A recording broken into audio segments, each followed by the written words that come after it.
اگلے دروس کے بارے میں آپ سے گفتگو کریں گے. آج ہم 3 استاد ہی ہیں, کل سے 2 اساتذہ اور آ جائیں گے, یعنی آپ کے کل 6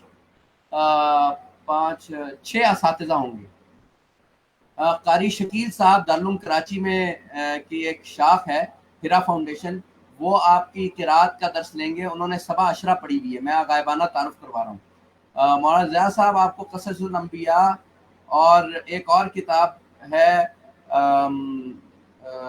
کیا نام تھا کتاب کا, تعبیر نام ہے کتاب کا. تعبیر آپ کو مولانا ضیاء صاحب کل سے پڑھائیں گے. 2 بجے آپ کا کل سے درس سٹارٹ ہوگا, پاکستانی وقت کے مطابق 2 بجے, سعودی وقت کے مطابق غالباً 12 بجے. اور بیچ میں اگر نماز کا کہیں وقفہ ہوگا تو استاد سے اجازت لے کے جا سکتے ہیں. اتنی دیر میں استاد چاہیں تو وقفہ کریں, چاہیں تو وہ درس جاری رکھیں. یہ درس کی ریکارڈنگ جو ہے زاہد الحسن صاحب غالباً کریں گے, جو مجھے یا زاہد الحسن صاحب نے مجھے کہا تھا, یا پتہ نہیں کس نے کہا تھا. آپ میں سے کون سے طالب علم تھے جنہوں نے کہا تھا کہ میں ریکارڈنگ کا ذمہ لے لوں گا؟ جی مولانا صاحب وہ میں تھا.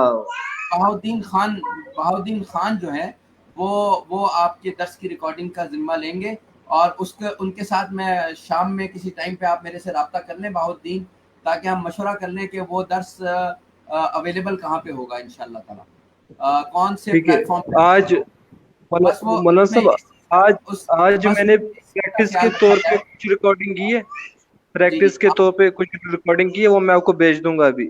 بس اس میں اس چیز کا خیال رکھا جائے کہ یہ ریکارڈنگ بغیر استاد کی اجازت کے کسی ایسے پلیٹ فارم پہ نہ جائے, یا مدرسے کی اجازت کے کسی ایسے پلیٹ فارم پہ کوئی ایک لفظ بھی نہ جائے جو کہ ہمارے سے متعلق نہ ہو. ریکارڈنگ صرف طلباء کرام یعنی المجالس بالامانہ کے طور پر رہے, اور اگر کسی نے شیئر کرنی ہو تو پہلے استاد سے اور یا پھر انتظامیہ سے پہلے اجازت لے, اس کے بعد وہ ریکارڈنگ شیئر کریں, کیونکہ درس میں بے تکلفی کا ماحول ہوتا ہے. ہم نہیں چاہتے کہ یہ بے تکلفی کا ماحول غیر متعلق آدمی کو اس کے بارے میں کوئی زیادہ علم ہو سکے. اس چیز کا بہت زیادہ خیال رکھیں. میں اس چیز کے اوپر بڑا ہی یعنی اسٹرکٹ ہوں گا کہ یہ بغیر متعلقہ استاد سے یا بغیر مدرسے کی انتظامیہ کی اجازت سے. مدرسے کی انتظامیہ یا اجازت دے سکتی ہے یا ان کے قائم, وہ کیونکہ استاد مدرسے کے نمائندہ ہوتے ہیں اور ان کی نمائندگی ہوتی ہے, تو وہ بھی مدرسے کے بہاف کے اوپر چاہے تو خود اجازت دے دیں, چاہے وہ مشورہ کر کے اجازت دے دیں. تو انشاءاللہ تعالی باقی ابھی مولانا ضیاء صاحب آپ سے اگلی بات شروع کریں گے, اور میرا سبق جو ہوگا وہ رات کو 8 بجے پاکستانی وقت کے مطابق ہوگا. اس میں اگر کوئی تعارض آ رہا ہوگا کسی علاقے کی نماز کے ساتھ تو وہ بھی آپ مجھے ذکر کر دیجیے گا, تاکہ ہم اس کی بھی ایڈجسٹمنٹ انشاءاللہ تعالی کر لیا کریں. تو میں اب مائک دوں گا مولانا ضیاء صاحب کو.